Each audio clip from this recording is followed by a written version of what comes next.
Good morning or good day, I don't know. Dear colleagues, we are happy to see here today the colleagues, the delegation from the University of Constance.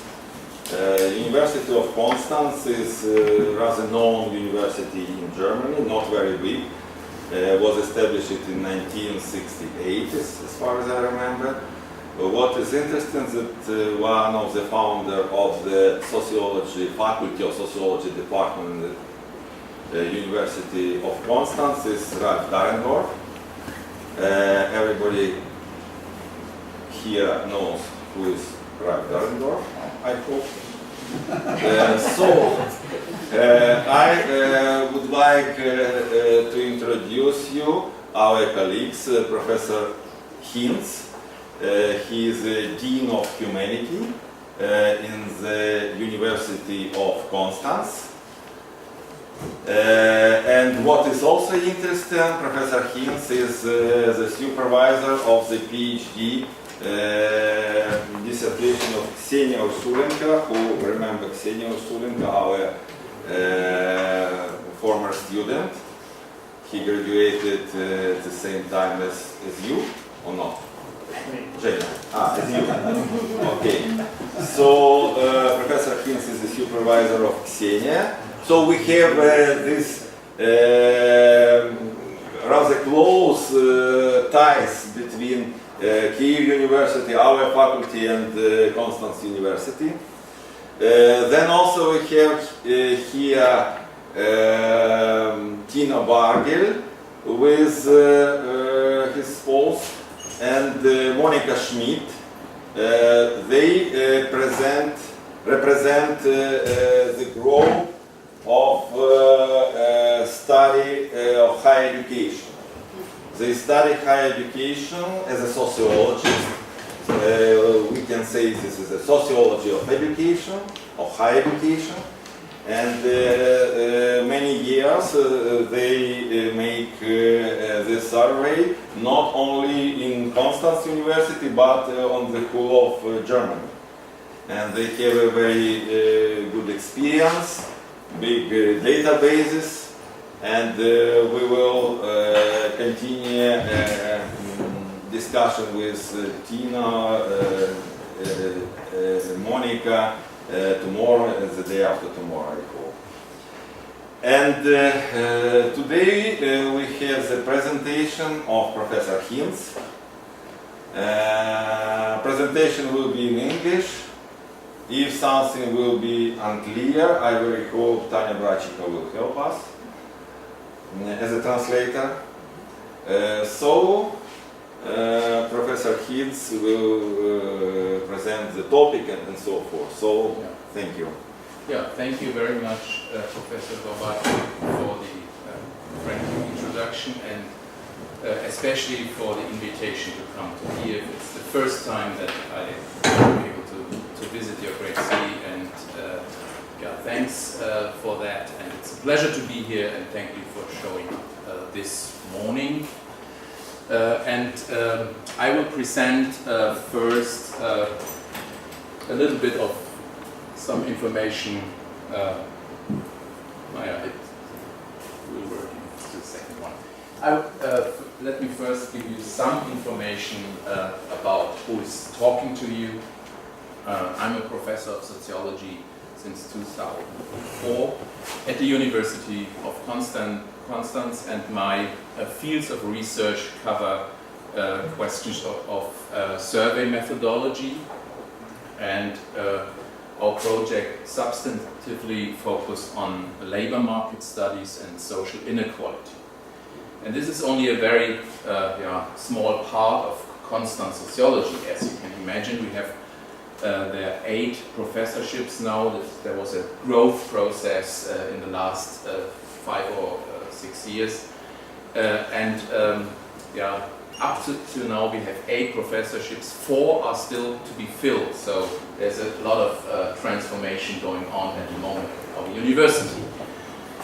And let me mention one of these, this means excellence cluster of excellence. The University of Constance succeeded in a national competition for research funding, and one of a larger research cluster was established at our university in the social sciences. Mainly it's more or less between cultural studies and the social sciences, and we are able to do some really interesting research on the cultural foundation, so it's called, of social integration. And my research group has one project within this research cluster.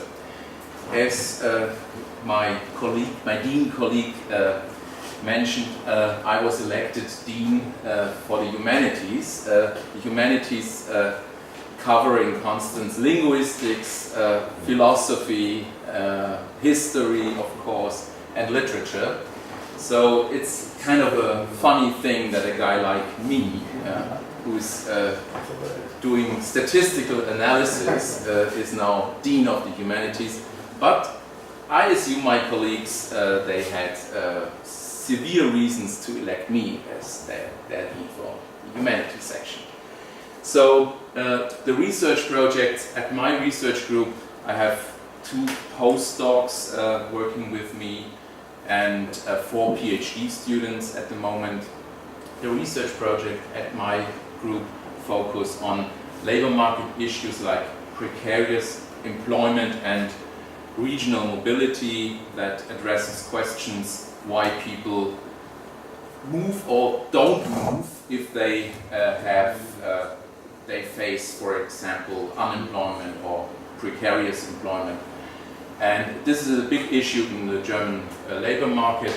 Then we've done a study on the fairness of earnings. This was the topic Xenia made her dissertation thesis on. And good news for all of you who know Xenia, she just submitted her thesis, or she has only won the final examination to be done. And we are doing studies on discrimination processes in markets. And this is the topic I'm talking today about.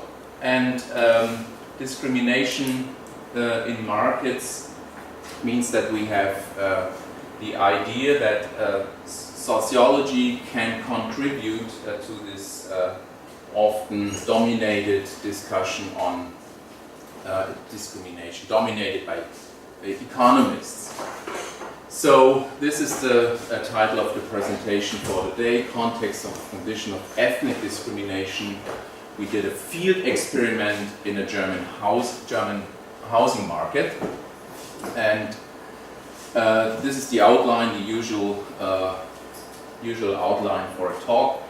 So let me just start with some additional remarks. First of all, I have to mention that this is joint work with one of my postdoc colleagues and Laura Schmidt, who is a PhD student. Discrimination. We are doing studies on the housing market. I'm presenting here a sample of our research today, and we are focusing on labor market as well. In general, discrimination often correlates with patterns of segregation.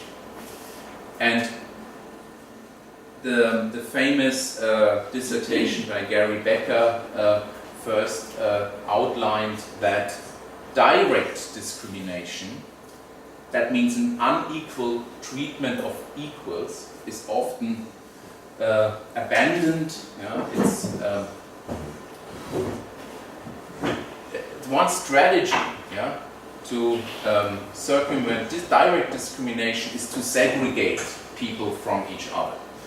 So it's obviously that in the housing market, discrimination and segregation are closely related. And just some words on the motivation to talk about housing markets and discrimination in housing markets. In general, if you think of the sociology of inequality, the place where one is living is a very serious indicator for a lot of chances in the whole life. Think, for example, that your home address is often used, at least in Germany, your home address is used as a signal for creditworthy when you're applying for credit by a bank and so on. There are a lot of examples. If you live in an environment where you have a lot of green parks around, it's obviously a different environment concerning your health in the long run. Yeah? If you live there for years and years, compared living at a street where you have heavy traffic. So the place of residence has serious impacts on individual well-being and on social stratification. And in Germany, most people, I have to be precise, a majority of people, most people, it's about 60%, yeah, live in rental housing. And in particular, migrants are bound to this market of rental housing. And the question we are now focusing is how the people are matched to the place of residence. And discrimination is for us interesting in three aspects. First of all, you can think that applicants for rental housing are just rejected because they have a certain characteristic the landlord doesn't like so much. And this is meant by exclusion. The general access to housing is denied to members of a certain, here we are focusing on ethnic groups. Yeah? Second, I mentioned the close relationship of discrimination and segregation, and here we have spatial segregation. In the literature, it's often called steering processes. That means housing is only available for members of ethnic groups in specific areas where members of these groups already live. That means this is some sort where landlords can say, well, I already have some people of this ethnic background in my houses to rent. Well, in that case, it doesn't matter to have some more, for example. And there's this third aspect of discrimination, discrimination by price. That means members of a discriminated group are more likely to be accepted for comparatively more expensive housing. They have to pay higher rents to get the same space for living as the non-discriminated groups. And these aspects are clearly interrelated. Exclusion fosters spatial segregation, and spatial segregation itself drives higher prices for comparable worse housing for the discriminated group. So all these three aspects are seen together, they are interrelated. And of course, there have been many studies, mainly in the US, but there are some studies for Europe as well. The studies state that there is ethnic discrimination, no question. And these studies were done using several methods. That they often work with reported data, self-reported data on discrimination, asking people, do you feel discriminated when you're looking for a new housing? They are sometimes analyzed by methods of regression models. Sometimes they are also based on register data or on census data, if available. And some studies are using an experimental design. And most of them are from the United States, where you have a very strict anti-discrimination law. And they work with these situation tests or audit studies. That means that you send a couple of applicants, one with a different color of the skin than the other, and look what happens when they are applying to get an apartment, for example. And there are also done some audits per telephone. Our argument, or some other colleagues in the literature are also saying similar things. Most of these methods suffer from a potential bias caused by misperception. This is directs to these survey data when you ask people do you feel discriminated, or unobserved different characteristics of the auditors. There is a famous paper by Heckman, James Heckman and others. In this paper, Heckman argues that there are so many unobserved characteristics of these pair of auditors that it's really not possible to say this is discrimination. Yeah? Okay, and there's one possible alternative using the same idea of doing an experiment, but just avoiding the problems of these audit studies. And this is correspondence testings via email inquiries. And here you have only the written form, yeah? No other signals you can react to. And you have some other studies done with these correspondence testings. For Germany, unfortunately, there is no reliable study of ethnic discrimination. And when I speak of ethnic discrimination in the following, I will focus on the largest group of immigrants in Germany, the Turkish migrants to Germany. The cultural distance between Germans, native Germans, and Turkish migrants is often said to be the largest. So this is why we choose Turkish migrants. This is very short. A theoretical discussion should be more elaborated in a paper. But for this presentation, I think it's important to be aware that we have two different forms, mainly two different forms of discrimination. This taste-based discrimination, going back to Gary Becker. This is just discrimination based on a prejudice, and discriminators, if they want to discriminate in a market, in a housing market, they have to pay a premium. They have to accept, for example, lower rents. So this is one argument coming from Gary Becker, and we have also from economic theory, statistical discrimination. The mechanism here is totally different. Here it is a problem of information, of missing information. Yeah? It is based on the idea that if you don't have information on important characteristics, you use other easily observable characteristics to categorize applicants and use information on average for a group where you assign a person who is applying for an apartment. And in housing markets, both kinds may play a role. And residential segregation is at least partly rooted in individual preferences.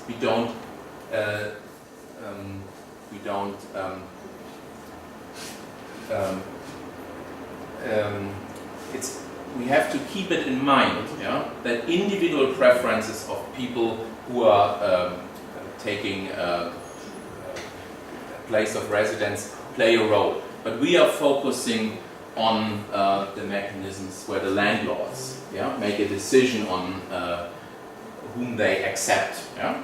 That's the idea. But I'm absolutely aware that individual seeking an apartment, they have preferences for their neighbors, for example. Yeah? But this is not our. This is not covered in this research I'm presenting to you today. So we have three hypotheses. The first one is a general one on exclusion. That means applications for rental housing from persons with a Turkish name will experience discrimination in receiving fewer responses than applications from persons with a German name. And if taste-based discrimination is in operation, these differences will not be moderated by additional information. They don't like, for example, the Turkish, though it doesn't matter if you have information, for example, on the social status of the applicants. And if statistical discrimination is important, the difference in response rate will be markedly affected by additional information of the applicants. Hypothesis 2 is on the spatial segregation. Discrimination rates differ by the proportion of foreign population in residence. That means the discrimination of Turkish applicants should be highest when the proportion of foreign residents close to the place where they're applying for a new apartment is lowest. And finally, we have a third hypothesis on this price discrimination. That means that assuming that migrants have restricted access to housing and landlords know this and use this information to receive higher rents for stable rented objects, migrants should have lower response rates compared to non-migrants for relatively reasonable offers. That means we assume that Turkish applicants will be less discriminated if they are applying for an overpriced apartment. That's the idea of hypothesis number 3. So the study design is a field experiment, and we varied the information on the applicants in the email inquiries and used additional information on the rental units as well as on the neighborhoods. And this makes our study in a way different from the studies we are referring in the literature. So we use additional information on the environment of these apartments. And the inquiries reacted to ads, advertisements for rental housing in the local housing market. And besides of the name of the applicant, German or Turkish name, the occupation indicating either high status or low status was varied, and the marital status, married or single. We used 6 similar but slightly different text versions. This is absolutely important because landlords, they will uncover this sort of field experiment when they receive exactly the same emails. Only the names change. So we invented different versions, and all dimensions were crossed independently. This means this is an experimental setup. All these only 3 dimensions. They build up an experimental setup for this study. Here's an example. Dear Mr. blah blah blah, I'm interested in the offered apartment, referring to the number in the newspaper or on the website. Currently, I'm single and I'm working as a construction engineer. I would be very grateful if you could offer me a showing and further information on the apartment. Kind regards, and then the name Selim Aksol. It should be a Turkish version. Okay. And for each unit of observation, advertised apartment, 1 pair of applications, German and Turkish applicants, was sent out within 1 hour. The sending order was randomized. This is important because you can argue the first email is more important or get higher response rates anyway. The status level of occupation, low or high, was kept constant for each pair. And in advance, before we sent the email, we tried to screen the apartment. Often there's in the ads there's an additional, in addition to the email address, there's the phone number. So students called and tried to find out where exactly the apartment is, and we were able to geocode the apartments, not in all cases, of course, but in a considerably amount of cases. We are able to get the exact geocodes for the apartment. So for each inquiry, and this makes it possible. This geocoding makes it possible to combine data from other sources, from statistical offices and so on. And for each inquiry, it was recorded if there was any response at all, and some other qualitative information on the response. For example, I offer you a showing of the apartment, or other forms of response. And I will focus today on the question if there is any response at all. We can easily come to a discussion if this is the ideal way to do it, but I think it's an important way to address the problem, because not getting any response is meaning that you are excluded from this concrete offer in the newspaper. So here are typical German names: Philipp Schönfeld, Sebastian Helmbold, all males, by the way. We did not cover gender issues in our studies, and here we have the Turkish versions: Cem Gülerüz, Ibrahim Bulat, Deniz Yentime.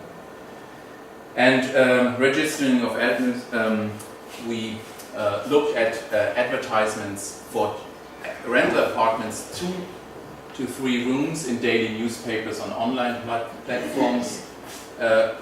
Finally, 637 apartments were successfully screened. Data collection was done in 2007-2008 in the city of Munich, which is a partner city, a twin city of Kiev. Maybe this is also interesting for you to learn about your discrimination rates in your twin city. Housing market in Munich is characterized by a huge excess in demand. It's very difficult. It was in 2008, and it is now even more difficult to find an apartment. And it doesn't matter if you are German or you have a Turkish migration background. It's general. So this means that landlords or housing agencies, they have the position to really to discriminate if they want to. The dependent variable is the response rate, and some of these automatically sent response emails were excluded from analysis. So the additional data is from statistical offices, and mainly we grouped the apartments into 3 terciles. That means by the proportion of foreigners living in the neighborhood. We have just a lower third, a medium third, and an upper third tercile. That means there is an idea to group these apartments by their context conditions, which is related to hypothesis number 2 on spatial steering, obviously.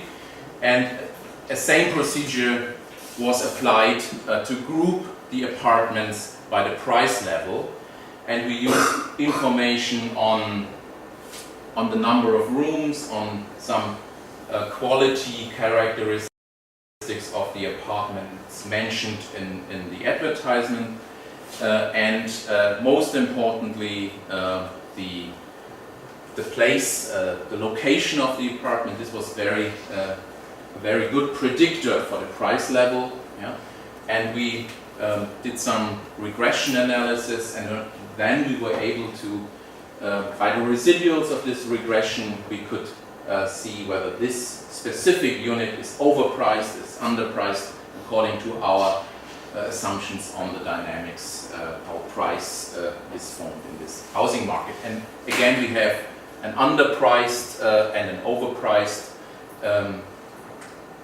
group and a group in the middle, of course.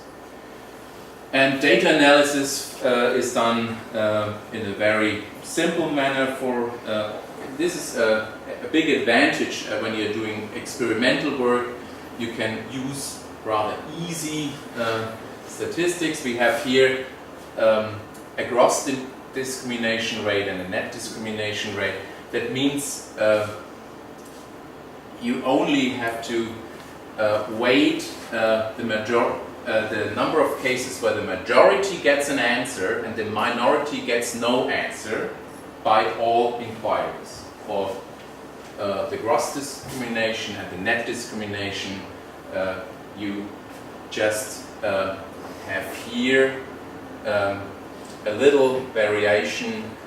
You have this term here, and then you consider the cases the minority gets an answer and the majority gets no answer. This is the other way around. In our cases, where the Turkish applicants gets a response and the German doesn't. Yeah? And this is a more conservative way to calculate the discrimination rate. Okay. And please note that by using this experimental design and on this level of analysis, we have the level of analysis is the apartment level. All unobserved apartment and landlord characteristics are the same for both inquiries, and this makes it attractive to leveling out unobserved characteristics we might not have measured. So for testing hypothesis, we applied some multinomial regression models. I will not go into details of these regression results. As I mentioned before, in this case of experimental studies, you can use very easy statistics to get an idea of what is going on. And here we have a first very easy table to calculate gross discrimination rate and net discrimination rate. Here we have the 637 inquiries, and here we have the table where you can easily notice that in 155 cases, either the German applicant or neither the German nor the Turkish applicants gets an answer. And this is a signal for the market situation in Munich. Landlords don't care about this.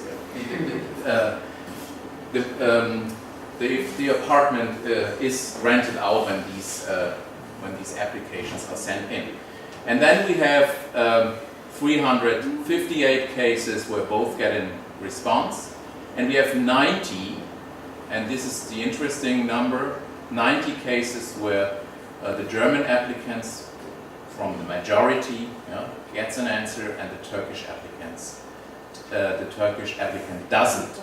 And we have 34 cases where it's the other way around. So applying the very easy formula I've shown you one slide before, you come to the conclusion that we have a discrimination rate against Turkish applicants, a gross discrimination rate of 14%, or to be a little bit nicer to your twin city, Munich, it's about 9% discrimination rate of Turkish applicants. This is not so high as one might expect when you hear about the folk stories about the German housing market. But I think it is a substantial difference.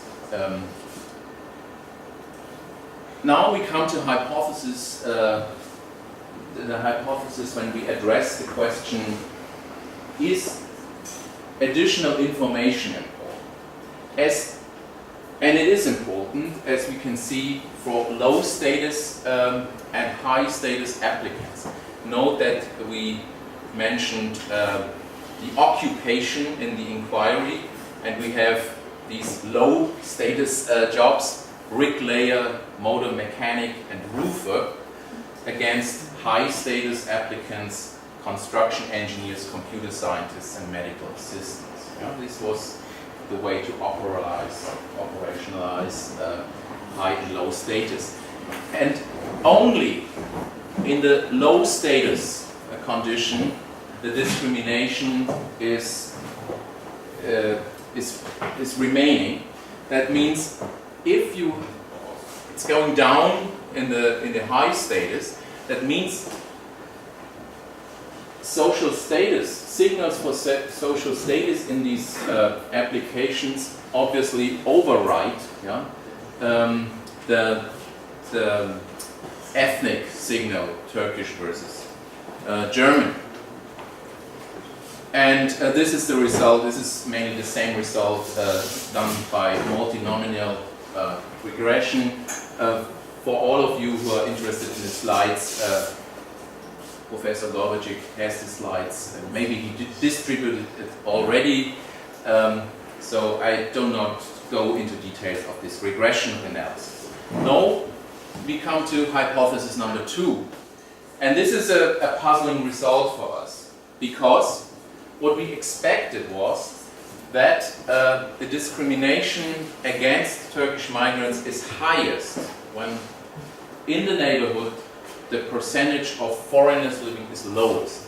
But what we see is just the opposite, or we have a U-shaped pattern here, and we see that in the condition or in the context, yeah, where the foreign population in the neighborhood is highest, the discrimination against Turkish was also highest. This was a very interesting result for us, and I offer you some speculation on that, and maybe we can discuss a little bit on this topic later.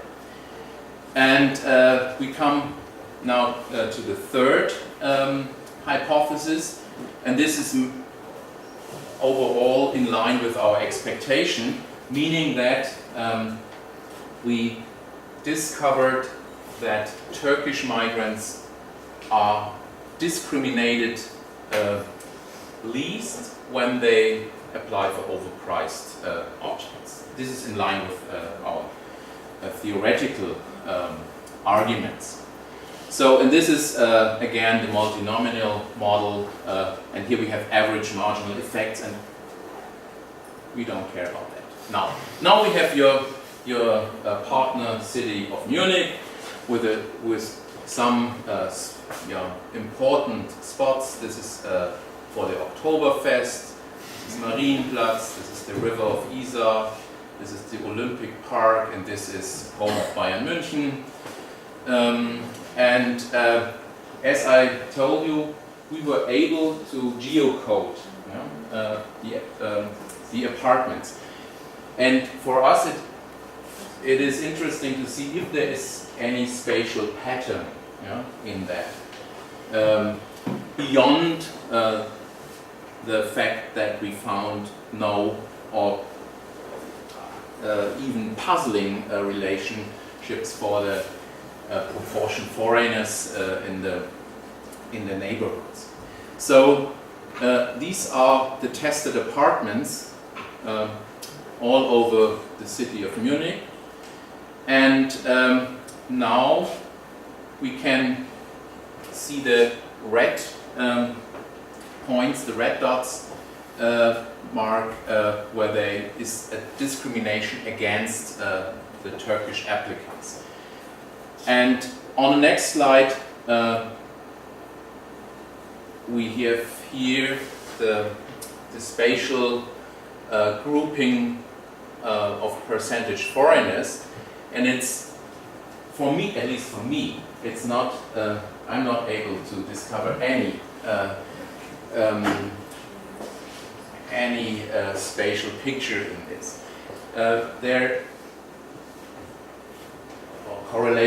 Spatial correlation of discrimination against Turkish applicants in this picture. We are planning to do more detailed analysis on this spatial steering hypothesis by using smaller units, because you can easily argue that these districts are far too large to characterize a neighborhood. Yeah? That's obviously a main point where we should focus a little more in detail in the future. So in summary, we have a net discrimination rate of around 9%. So Turkish applicants had a significantly lower chance of access to rental housing market, but it's not as high as some media would state it.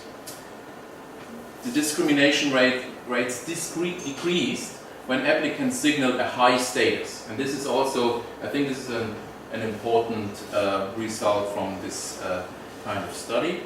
And the results on the neighborhood-specific characteristics are puzzling, as I said before, and discrimination by price level was lower for the overpriced apartments. So the outlook, maybe, or I assume some of you, most of you have mentioned that our test for statistical discrimination wasn't really a test for statistical discrimination, because statistical discrimination means that additional information is reducing the discrimination against the group. And here we only compared two sorts of information, low status versus high status. So we are doing we already have done more experiments on exactly that issue, meaning that we varied the amount of information in the email inquiries.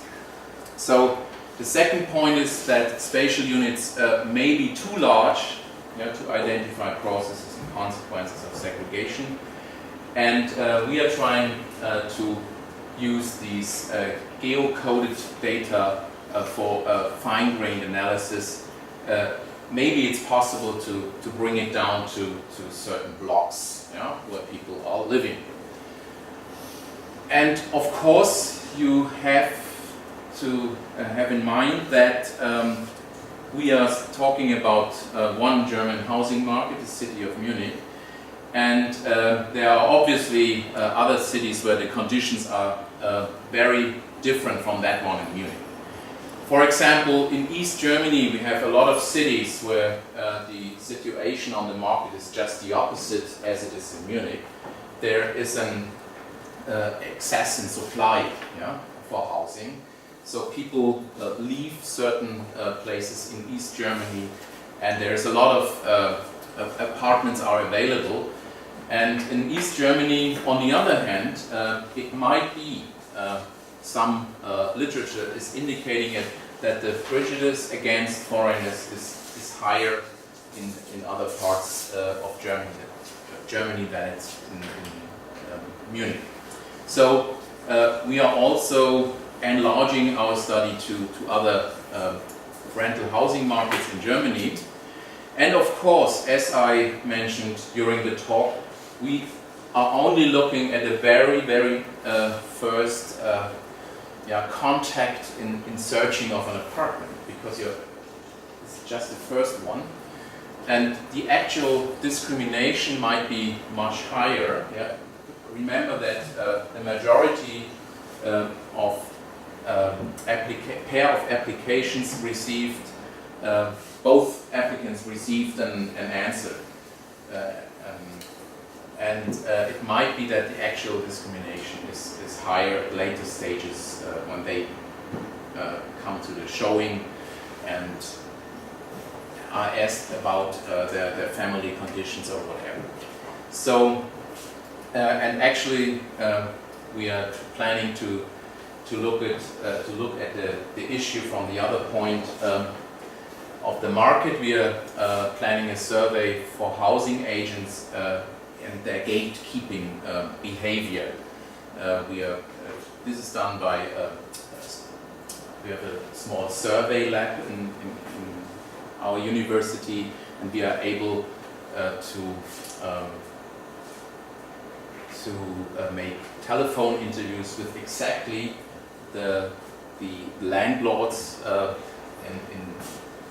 in our study. So this is an interesting thing to validate your data in a way. So I think this was it, and I thank you very much for your attention, and I'm eager to listen to your remarks and questions.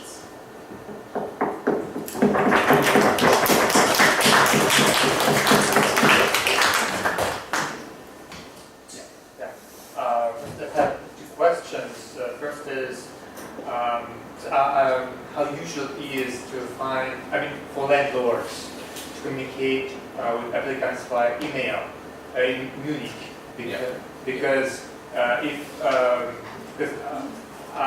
it could be that a big part of them mostly communicate by phone, and so this part of communicating by email could not well represent the landlords of the Munich. Right.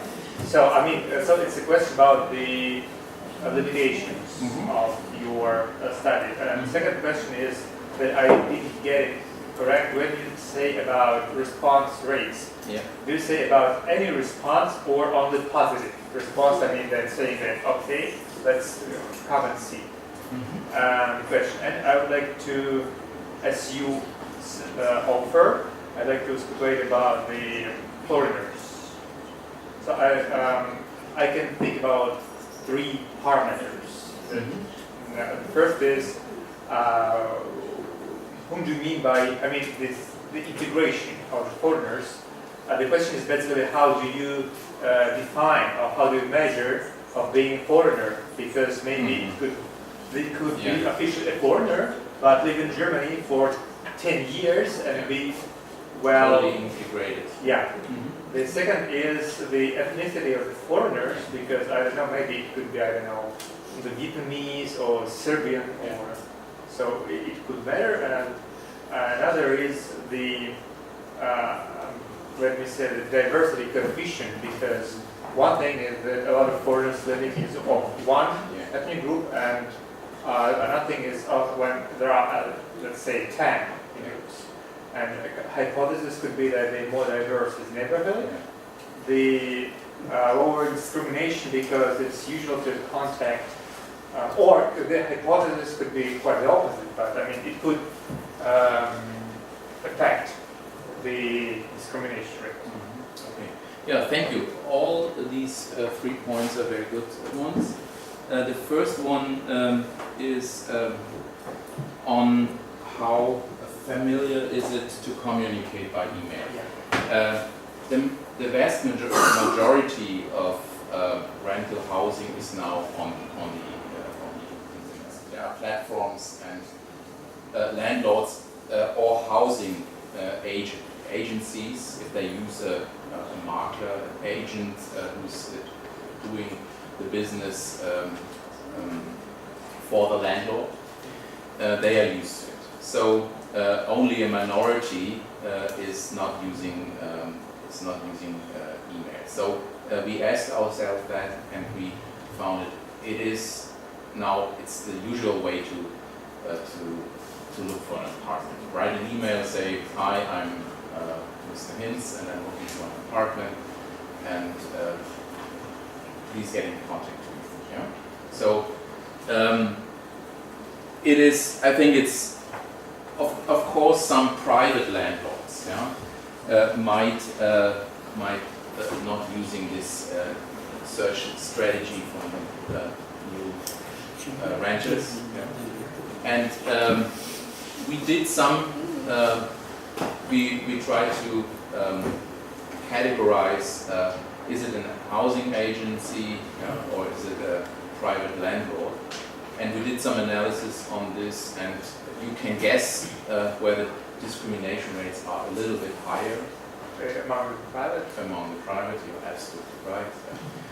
But it is not a result that is so reliable that I put it in my presentation, because in some cases it was not so easy to make this categorization.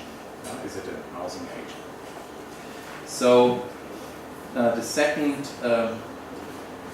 question is on responses, and as we categorize different sort of responses, and for example, the offering of a showing of the apartment. This is more positive than just saying thank you for applying. The usual way housing agents are reacting to these email inquiries is that they say thank you for your email, and there is a general there is, let's make an appointment, a general date for showing is that. So this is how it comes to 358 cases, and so we do not did a detailed analysis of these responses. Of course, it would make sense to look into these emails, but we did some quantitative analysis, and it would make sense to look into the emails more intensive. But do you have a lot of responses like, thanks for your attention, but no? No. Normally it's automatic. Yeah. In this phrase case, from automatic response. yeah. In this case, these they were counted as there is no response at all. So, and the third one was helpfully. The third one was the forward proportion. Yeah, this is a good point because for several reasons, and you mentioned some of them. Of course, we could use the proportion of Turks, for example, living in the neighborhood. Yeah? And we did it in additional models, and the results they are not exactly the same, but they point to the same direction. So there is no difference using the proportion of foreigners and proportion of Turks. You can argue in the city of Munich, the largest group of migrants is from former Yugoslavia. Yeah? And are landlords able to distinguish people from former Yugoslavia and from Turkey? Well, maybe. You know? And it's a good point to be more precise on the group of migrants you're looking at. And the second point is to use an index of diversity for the neighborhood. And I'm as I can tell you from the experience we made in the data analysis, and I have some experience with the city of Munich as well. There is a clustering of people from different nationalities, and it doesn't matter so much if they are from Turkey or from Italy, or they are clustered within certain more segregated neighborhoods. So nationality isn't that much a big point in this discussion. I would argue. And the other point you made, we are not able, and this is the most important one, we are not able to distinguish between totally integrated foreigners. And it becomes even more complicated than that because some of the Turkish migrants, the second generation of migrants, they have now the German citizenship. So this is very difficult to handle with this sort of statistical data.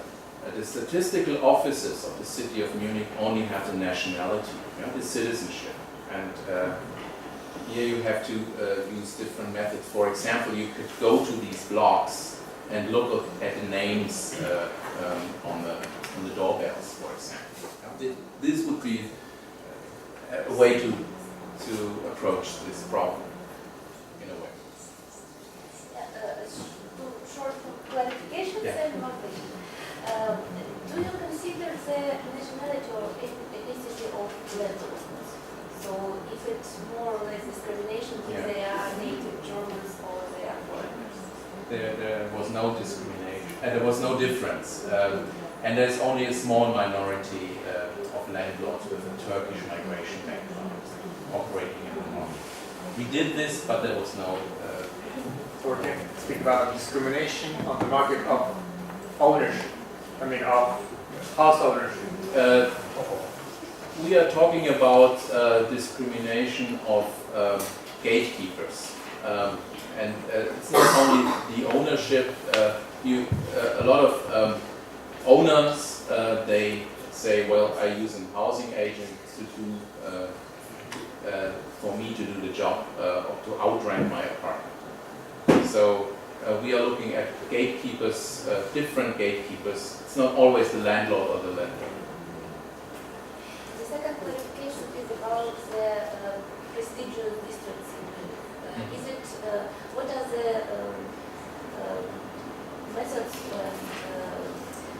the main indicators that this or that district is more prestigious, because you receive the results that it's very serious, but difference and no Okay. It is a good, also a good question because here we only focus on one characteristic, the percentage of foreigners. And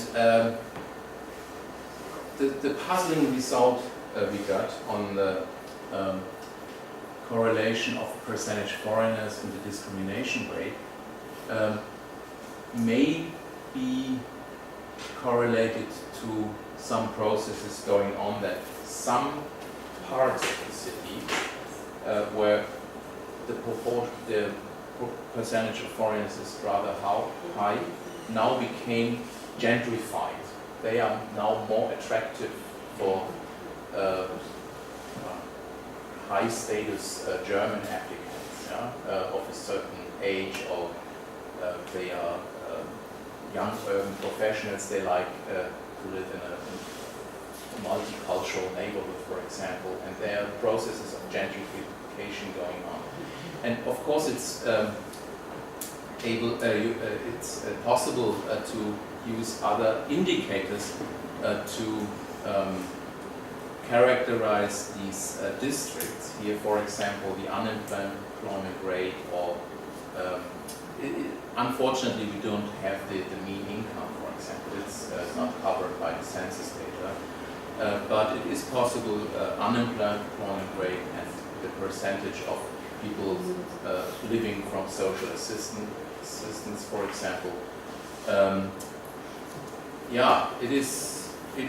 It would make sense to do additional analysis, but here we are referring to the second hypothesis of steering, and in that case it makes sense to look at the percentage of people in the neighborhood who are characterized by just by nationality.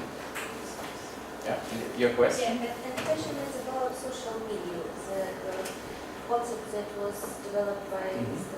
and Professor, that some social status professional groups, they create some kind of milieu, and it may influence the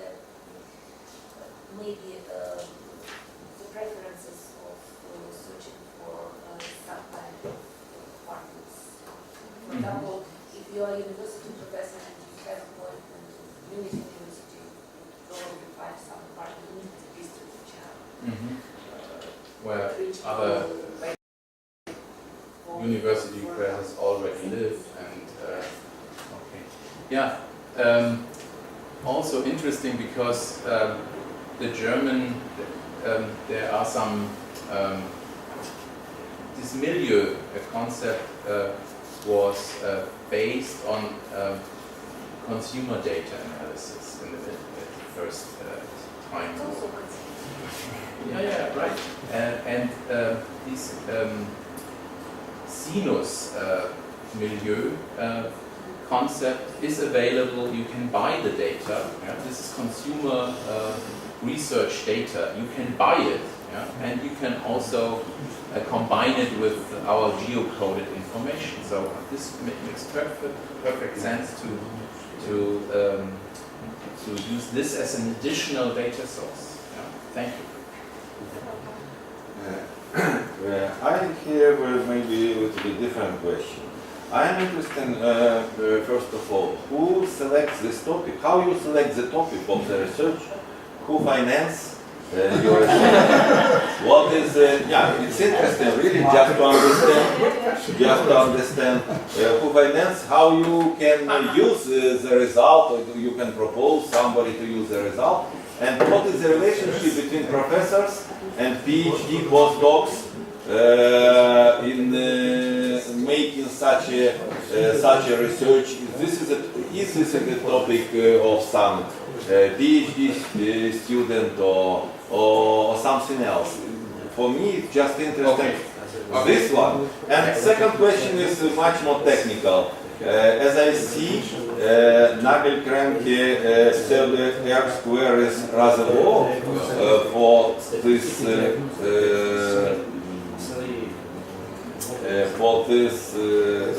equation. Did you use the log linear model just to understand the relationship without direction, relationship between these several nominal variables? Did you test it or not? Okay. But the first question is more interesting. The first one is more interesting. So, how does it? How did it come that we focus on this research issue? It was just. As I informed you, I'm at the University of Constance for methods of social research and survey methodology, and I'm very skeptical about some parts of survey research, I have to confess, and I'm more convinced about designs that are built up in the sense I presented. Experimental research has tremendous advantages to some sort of survey research.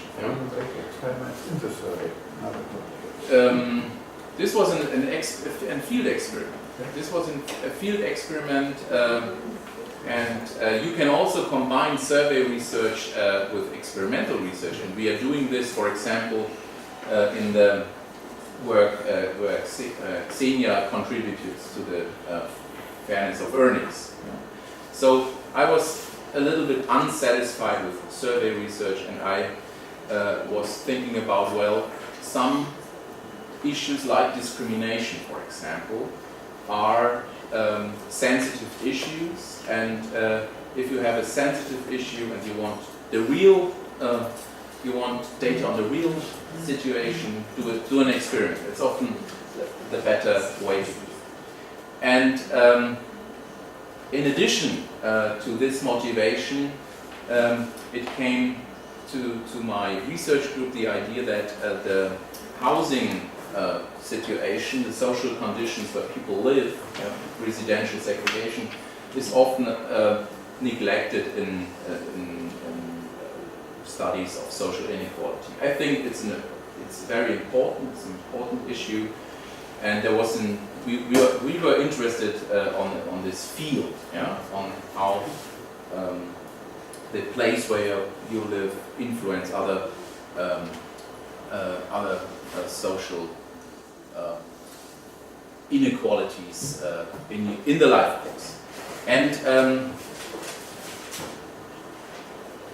the first study, I was presenting data from our pre-study here in 2007 and 2008, rather old data. This was realized by a project. This was done in collaboration with students at our university, and we were able to get a finance by the DFG, Deutsche Forschungsgemeinschaft, German National Science Foundation, to do these other studies in other cities where the market condition is different and so on. So this was the first motivation, and we stepped in and had the chance to get a project funded by the Deutsche Forschungsgemeinschaft. And I think some of the results will inform also the political discussion on discrimination or integration of migrants in Germany as well. So, is it enough for the first question, or? And this is so you applied for this foundation, get the support for this project, and this project is related with the topic of PhD students. Yeah, this is we got funding to do the experiments, and we there is one PhD student funded over a period of 3 years for this project. And the postdoc is just collaborating on an additional funding. They are funded by the university. Yeah? Yeah, I see. Okay, thank you, yeah. And for the second one, to my understanding, a log linear model or a logistic regression using categorical variables only is more or less nothing else. It's nothing different from log linear analysis. So we would get the same results applying a log linear modeling approach using these data. And we did on the important question on these were the discrimination rates, are they according to our hypothesis, the different differences between, for example, low-priced and overpriced groups. We did simple statistical tests, because in an experimental situation, I think this is convincing evidence when you do it, and don't look at R square and other factors. No, but the log linear model also test some second level effects, three level effects. But nevertheless, I understand. Yeah. So the most important is just to test the validity of the experiment. Yeah. Yes, I would say for the story I try to tell you today. Yes. Of course, you can model these data by multi-level approaches, for example. There's context information you can use and so on. Yeah? Simply in this case also it can be interesting which is more influencing factor, ethnic or status, for example. Yeah. I can give you the answer. Status is more important.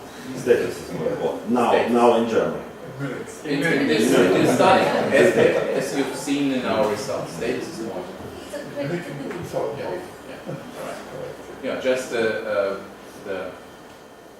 the landlords or the gatekeepers they make assumptions on the payments they are able to make in the future. Yeah. So Tatiana. So first I would like to express some ideas and then some questions. It's really very interesting research, and wasn't new for us. I think it is like a new way to combine different methods, not only, for example, to use inquiries, mass inquiries, but also to use such as experiments. And some questions in this direction. First question, as I understood, it is factorial design, yes, of this experiment. Yes, it is for the combination of the characteristics we varied in the inquiries. We used full factorial design. That means that there is no correlation between the variables in these inquiries. Yeah. And in this condition, so this method is rather not common in our community. We don't use this factorial design very, very often. And maybe you can explain us maybe which another tasks can be research with this factorial design, and maybe you can give some another examples of such surveys about another topics. So Yeah. how you use it? As Okay. I understood it's very often, you use it rather often, this factorial design. Yeah, And right. I think that this matter is very interesting.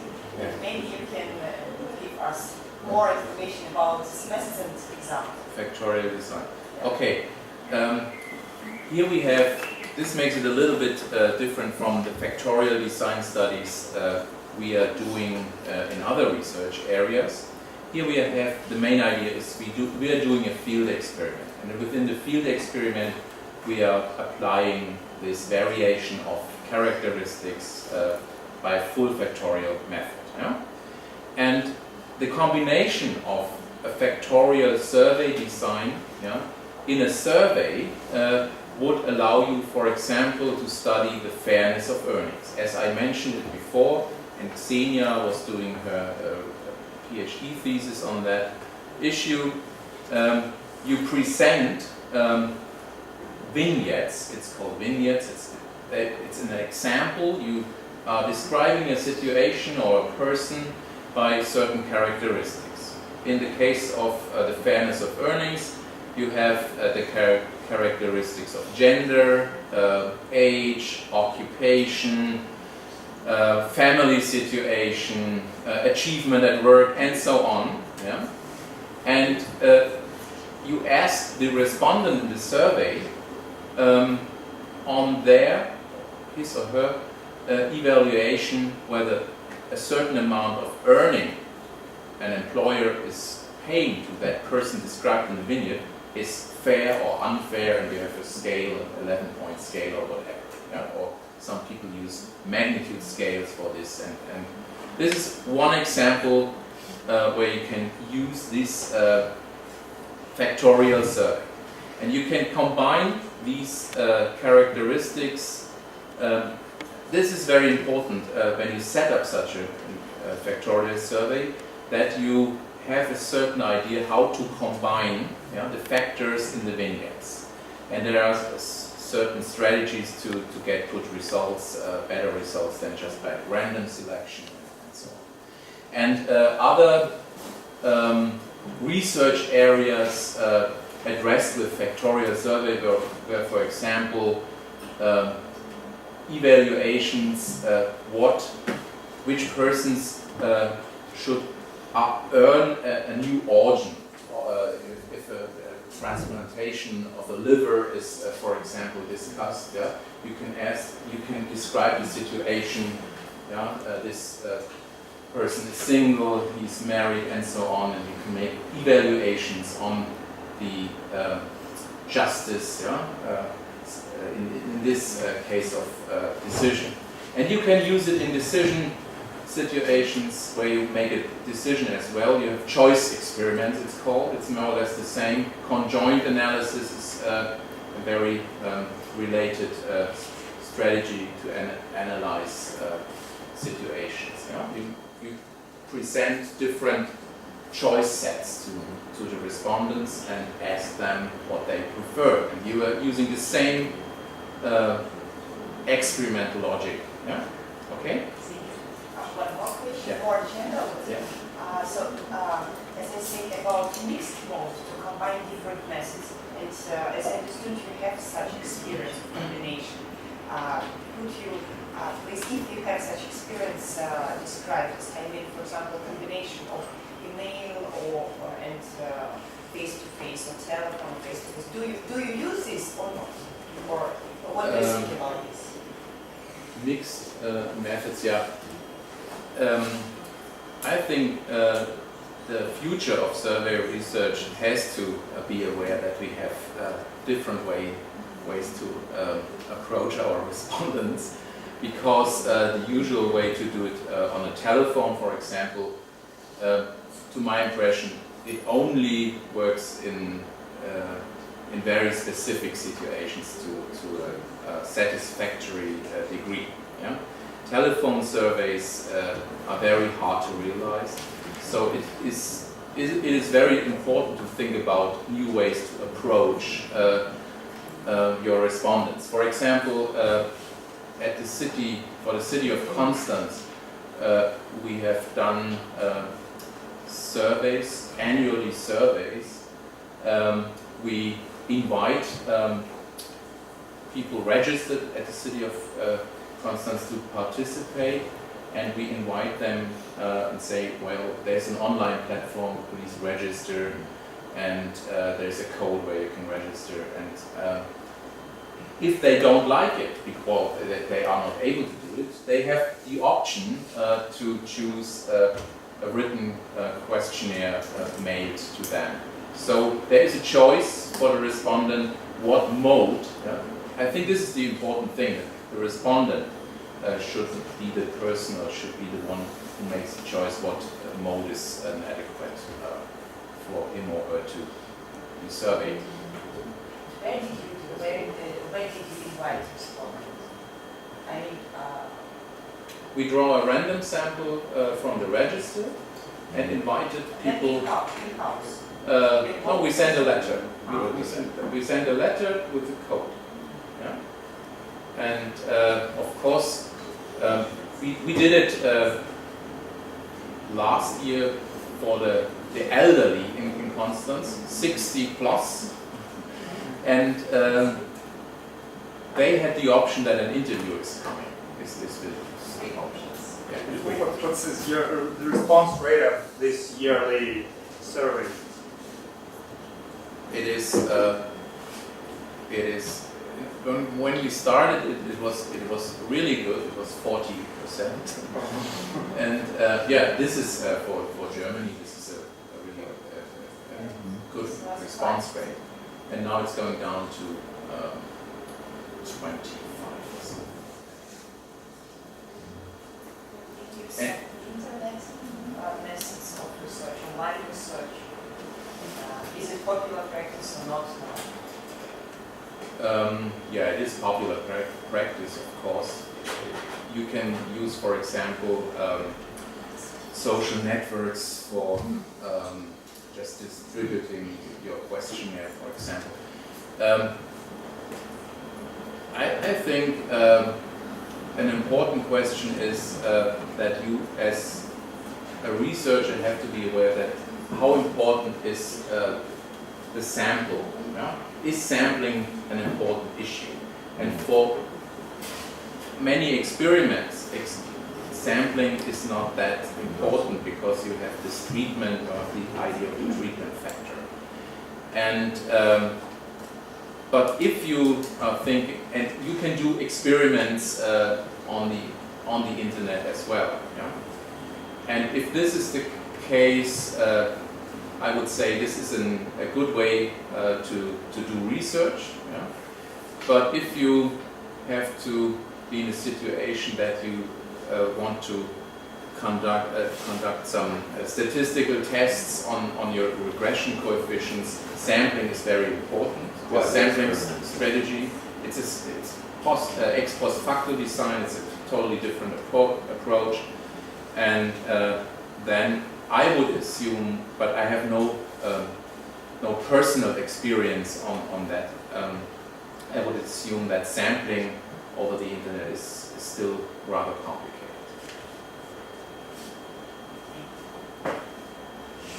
Great. I would like to go back to your presentation. Yeah. First, I have one more idea on foreigners. Mm-hmm. So you told that you tried to take the percentage of Turk population in the and the direction of the distribution was the same, meaning the U-shape. Yeah.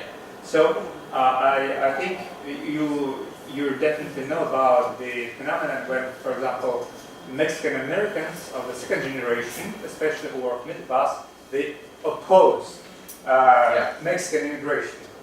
So because of different reasons, because they can think that this can worsen to them and so on.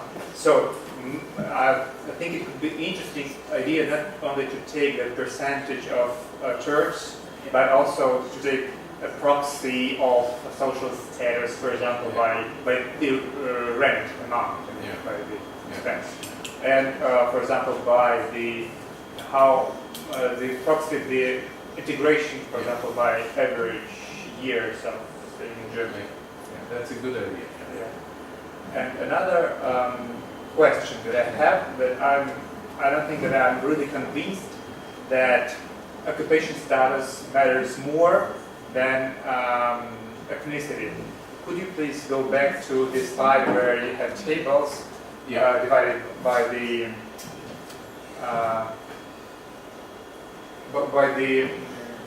the table when the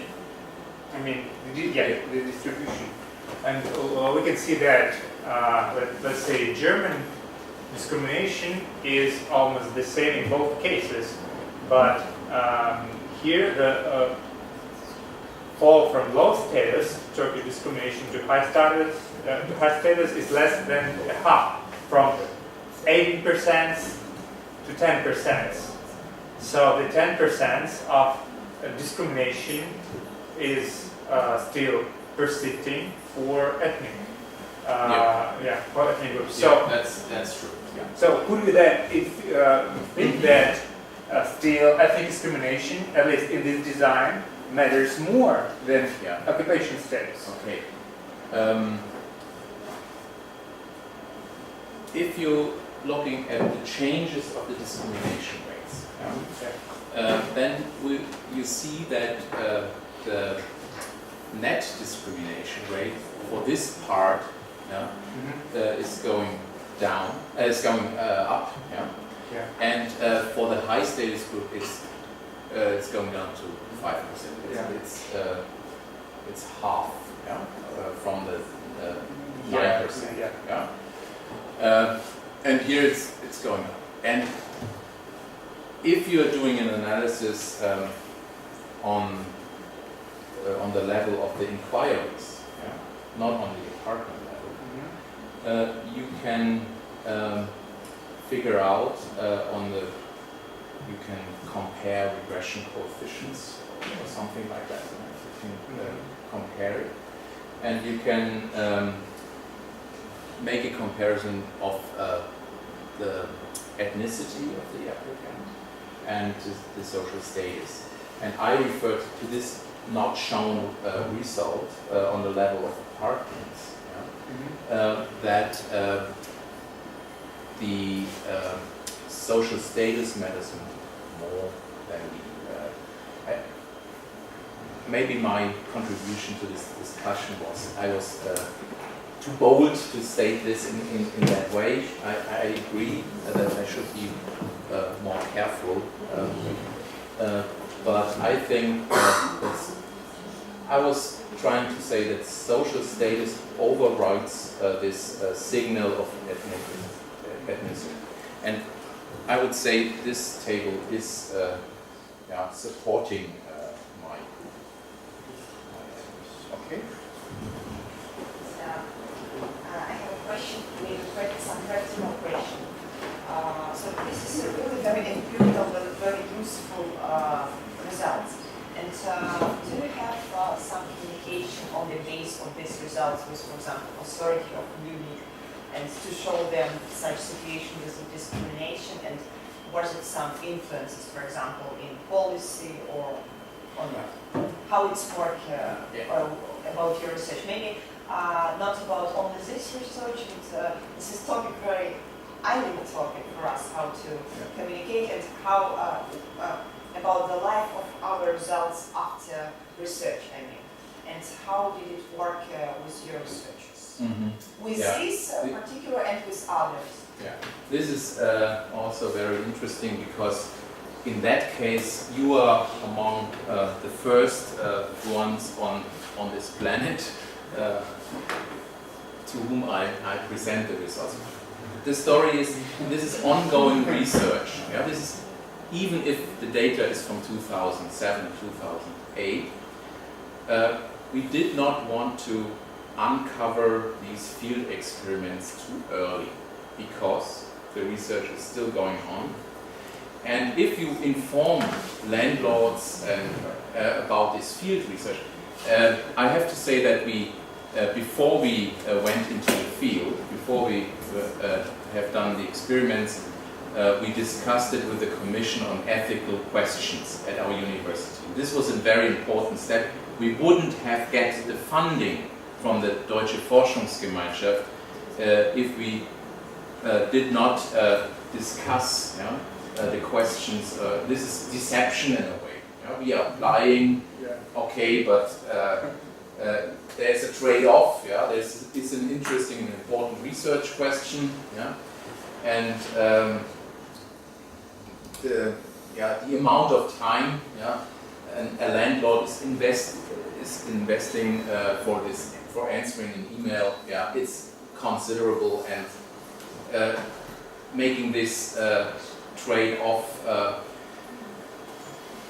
consideration, the Commission on Ethical Questions came to the conclusion that this is, we are allowed to do these kind of field experiments. I think it's very important to be aware that field experiments, you have to be, have all these ethical questions in the mind. And coming back to your question, this is the reason why we haven't informed the city of Munich about the situation on discrimination. We do not want to destroy the field, and we will finish our survey of the landlords and housing agents in this year. So then we will publish the results, and we have a working paper on my website, and once a journalist of the Bild-Zeitung, that's a very popular German newspaper, discovered there's a working paper on this interesting issue. we hide it on our website, and the journalist brought us a story about discrimination in Germany on the housing market. Oh God! But this was only a very small article in the Bild-Zeitung, so it doesn't matter too much. But you have to be careful. But it's planned to discuss it. Okay, so any other question? I would like to say that it's a good example of very interesting using of experimental approach. Many social psychologists, they use such an approach also for study prejudice. It was this is very interesting. I also, by the way, was a member of the committee of ethics, sociological and scientific, and I know how sometimes it's difficult to understand.